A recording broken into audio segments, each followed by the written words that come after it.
હાલ નવરાત્રી ચાલી રહી છે ત્યારે કેટલાક શહેરોમાં કોમર્શિયલ ગરબાના આયોજન કરવામાં આવ્યા છે। સુરતમાં પણ અનેક જગ્યાઓ પર કોમર્શિયલ ગરબાના આયોજન કરવામાં આવ્યા છે। એટલે કે તમે પૈસા આપીને ટિકિટ ખરીદો ત્યારબાદ તમે ગરબા રમવા કે જોવા જઈ શકો છો। એટલે ધંધાકીય રીતે આ ગરબાઓના આયોજન કરવામાં આવ્યા છે। તો આવી સ્થિતિમાં લોકો પૈસા ખર્ચો ના કરવા પડે તો મફતના પાસ શોધતા હોય અથવા ખોટી ઓળખાણ આપીને પણ ગરબા જે પંડાલ હોય છે એમાં એન્ટ્રી લેતા હોય છે। એવો જ કિસ્સો સુરતના ડુમસ વિસ્તારમાંથી સામે આવ્યો છે। ત્યાં એક નકલી પીએસઆઈ બનીને ફરતો માણસ પોલીસના હાથે ઝડપાયો છે। એટલે આશ્ચર્ય થશે આપને, કારણ કે એ વ્યક્તિ ફક્ત ગરબા જોવા માટે અંદર નકલી પીએસઆઈ નો ભેષ ધારણ કર્યો હતો અને સિવિલ ડ્રેસમાં હતો, વોકી ટોકી હાથમાં હતી। એટલે જે રીતે પોલીસનું વર્તન હોય છે એ પ્રકારનું વર્તન ગરબા પંડાલમાં કરતો હતો।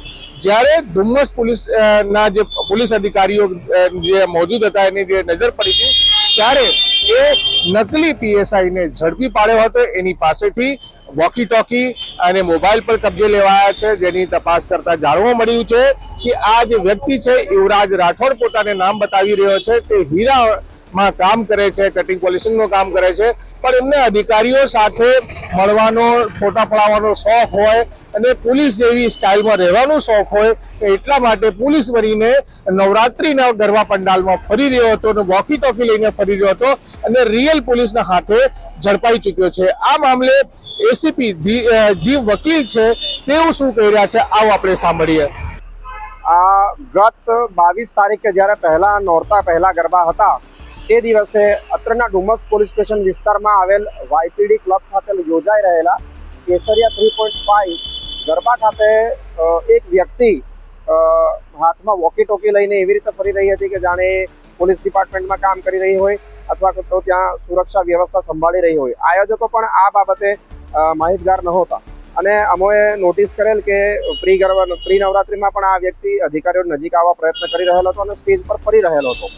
ત્યારબાદ પહેલા નોરતે અમે આયોજકોને ચેતવેલ હતા કે જો કોઈ વ્યક્તિ પોલીસનો સ્વાંગ કરીને આવે અથવા પોતે પોલીસ હોવાનું જણાવે અને પોતે કે પોતાની સાથેના વ્યક્તિઓને ગરબામાં લઈ જવાનો પ્રયત્ન કરે તો કોઈને પણ વગર પાસે પ્રવેશ આપવો નહીં, તેમજ પોલીસને તુરંત જાણ કરવી।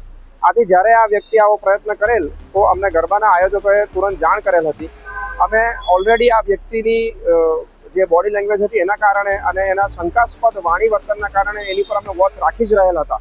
આથી અમને જેવી આયોજકે જાણ કરી અમે તુરંત જ એ વ્યક્તિને પકડી પાડેલ અને એનો મોબાઈલથી અને તમામ વસ્તુ ચેક કરેલ હતી। પૂછપરછમાં તેણે જણાવેલ હતું કે તેને પોલીસની જેમ રહેવાનો ખૂબ શોખ હતો। એટલું જ નહીં પરંતુ એને સેલિબ્રિટીઝ સાથે, મોટા પદાધિકારીઓ સાથે ફોટો પડાવવાનો પણ ખૂબ શોખ હતો અને આ વસ્તુ તેને મોબાઈલ ચેક કરતા પણ જણાઈ આવેલી હતી। તેની સાથે એક વોકી ટોકી પણ મળી આવેલ હતી। એની પૂછપરછ કરતા તેણે જણાવેલ કે તેના કોઈક મિત્રની હોટલમાંથી તેને આ બંધ વોકી ટોકી મળી આવેલ હતી અને એનો પોતાની સાથે ઉપયોગ કરી રહ્યો હતો કે જેથી તે પોલીસ જેવો દેખાવ ધારણ કરી શકે।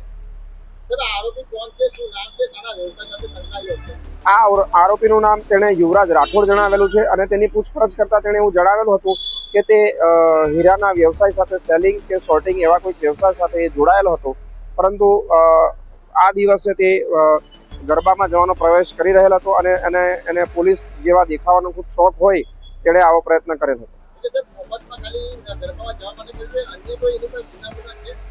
અમે તેની વધુ તપાસ કરી રહ્યા છીએ કે તેણે ખોટા પોલીસ હોવાનો દેખાવ કરીને કે કોઈક જગ્યાએ પોલીસ હોવાની ખોટી ઓળખ આપીને કોઈક ગુનો આચરેલ છે કે કેમ એ દિશામાં અમારી વધુ તપાસ ચાલુ જ છે।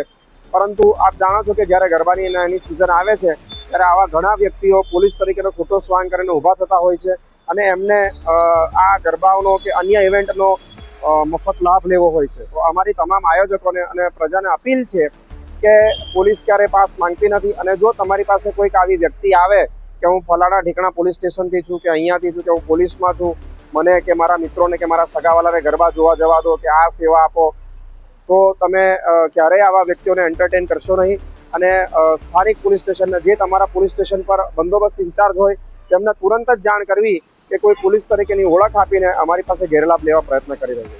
Thank you.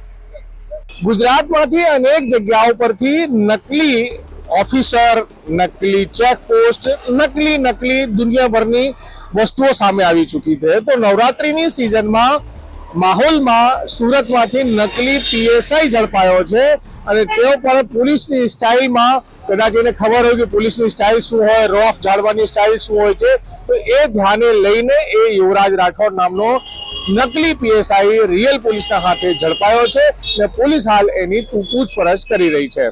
સંજયસિંહ રાઠોડ, ગુજરાત તક, સુરત.